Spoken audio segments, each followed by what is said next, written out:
महाराष्ट्र के पात्रा चौल घोटाले की जांच कर रहे प्रवर्तन निदेशालय के अधिकारियों ने कहा है कि उन्होंने मंगलवार को मुंबई में 2 स्थानों पर छापेमारी में महत्वपूर्ण दस्तावेज बरामद किए हैं। अधिकारियों का कहना है कि उन्हें पता चला है कि संजय राउत ने अलीबाग में 10 जमीनों के विक्रेताओं को 3 करोड़ रुपए नकद में दिए थे।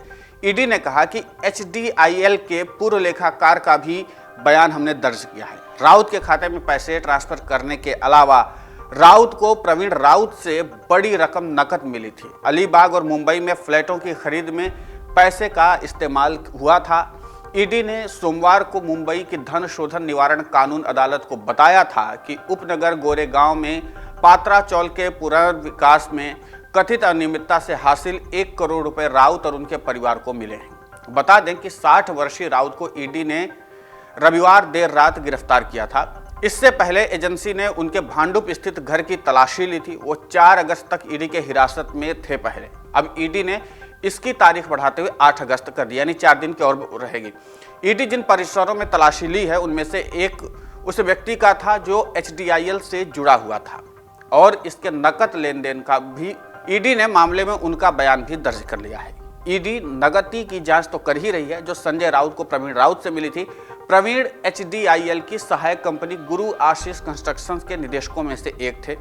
ईडी इस बात की भी जांच कर रही कि क्या संजय राउत को HDIL से भी नकद भुगतान का निर्देश मिला था। वहीं ईडी ने जब संजय राउत से पूछा कि क्या आपको पता था कि प्रवीण राउत पात्रा चौल पुनर्विकास में शामिल है, इस पर संजय ने ईडी को कोई जवाब नहीं दिया। वहीं ईडी ने जब पूछा कि अलीबाग की जमीन खरीदने के लिए क्या आपने नकद में डील की थी, इस पर भी संजय राउत ने कोई जवाब नहीं दिया। ईडी ने पूछा कि जिन लोगों ने अपनी जमीन बेची है उनका कहना है कि जमीन को लेकर जो डील हुई थी वो कैश में हुई थी। इस पर भी संजय राउत ने कहा कि उनको कुछ नहीं पता है। अब उन लोगों ने ऐसा क्यों बोला इसकी जानकारी उन्हें नहीं है, यह संजय राउत का बयान है।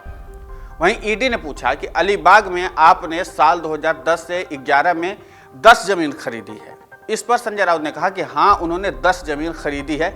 ऐसे में ईडी ने पूछा कि आप फिर कैसे कह सकते हैं कि आपकी और प्रवीण राउत की मुलाकात 2013 में हुई, जबकि प्रवीण राउत द्वारा दिए गए पैसे से आपने जमीन खरीदी है। इस पर संजय राउत ने ईडी के सामने कोई जवाब नहीं दिया। वहीं ईडी ने पूछा कि जब आपने अलीबाग में जमीन खरीदी तो प्रवीण राउत को कितने रुपए दिए थे, इस पर भी संजय राउत ने कोई जवाब नहीं दिया। वहीं पूछताछ के दौरान ईडी ने संजय राउत से पूछा कि आपके और आपकी पत्नी के अकाउंट में प्रवीण राउत ने पैसे डाले थे। इस पर संजय राउत ईडी को गोलमोल जवाब देते हुए नजर आए, जिससे ईडी के अधिकारी संतुष्ट नजर नहीं आए। वहीं ईडी ने जब पूछा कि आपकी कई विदेश यात्राओं में प्रवीण राउत ने फाइनेंस किया है, इस पर भी संजय ने ईडी को कोई ठोस जानकारी नहीं दी।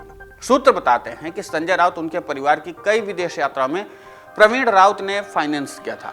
इसके सबूत ईडी की टीम के पास हैं। शायद यही कारण था कि ईडी संजय राउत की जो हिरासत है वो 4 अगस्त से बढ़वा करके 8 अगस्त करवाने में सफल हो गई, क्योंकि उसके पास कई अहम दस्तावेज हैं। लेकिन इन तमाम दस्तावेजों की जांच अगर ईडी कर रही है और ईडी के पास तथ्य हैं तो जाहिर सी बात है अगर वो तथ्य सामने आ गए, अदालत में आएंगे, तो फिर संजय राउत की मुश्किलें बढ़ सकती हैं। क्योंकि एक तो संजय राउत ने इन तमाम सवालों का जवाब नहीं दिया, क्योंकि इसमें ईडी ने कोट अनकोट किया हुआ है और इस बात को दर्शाया है कि इन बातों का जवाब संजय राउत नहीं दे पाए। इसलिए संजय राउत के लिए राहें आसान नहीं है। इस पूरे घटनाक्रम को लेकर के आपका क्या कहना है, हमें कमेंट करके जरूर बताएं। नमस्कार। डाउनलोड करें अमर उजाला ऐप और पाएं खबरें लगातार। अगर आप ये वीडियो YouTube पर देख रहे हैं तो हमारे चैनल को सब्सक्राइब करें और बेल आइकन को दबाना ना भूलें। अगर आप Facebook पर ये वीडियो देख रहे हैं तो हमारे पेज को लाइक करें।